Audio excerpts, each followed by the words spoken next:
নিচে লেগে গেছে। মা, তরকারিটা নিচে লেগে গেছে, দেখো তো। কই দেখি। ও কিছু হবে না, বুঝেছিস? আর ভুল করতে করতে তো তুই ঠিক শিখবি।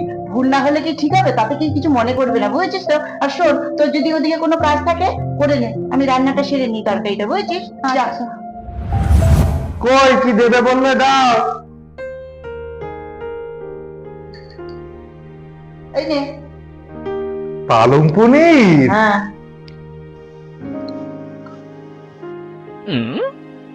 কে রান্না করেছে? কেন, কিসের রান্না করেছে? কি জঘন্য হয়েছে, পালং পনিরের স্বাদটাই নেই এতে, জিনিসগুলো নষ্ট করেছে। এই শোন, ও কি বাপের বাড়ি থেকে কি রান্না শিখে এসেছে নাকি? এখানে এসে রান্না করছে, ভুল ভাল হতে হতে একদিন ঠিক হবে। ও যা রান্না করে দেবে তাই খাবি কিন্তু।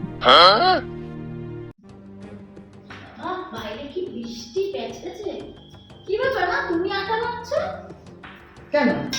বৌদি কোথায়? বৌদি একটু বাপের বাড়ি গেছে। বাবা, বৌদি তো দেখি দুদিন পর পরে ঘন ঘন বাপের বাড়ি যায়, তা তুমি কিছু বলো না? এসছিস, আগে বস। সে বসছি, তুমি যে কেন এত ঘন ঘন বৌদিকে বাপের বাড়ি যেতে দাও আমি বুঝি না। সব কাজগুলো নিজে করো। তুই আসার সাথে সাথে কুটকাচালি শুরু করে দিবি। তুই ঘন ঘন আসিস তাতে দোষ নেই, আর বৌদি বাপের বাড়ি গেলেই দোষ। ভালোই তো দেখছি বউ ভক্ত হয়ে গেছো। আমার সাথে ওর তুলনা করছো? আমি তো এই বাড়ির মেয়ে আর ও তো এই বাড়ির বউ। শোন, তুই যেমনি এই বাড়ির মেয়ে, ও তেমনি ওই বাড়ির মেয়ে। তোর যেমন আসতে ইচ্ছা করে ওরও যেতে ইচ্ছা করে, বেশি বকিস না। ঠিক আছে ঠিক আছে, আমি আজকে থাকবো, আমার জন্য রুটি করো, কালকে যাবো।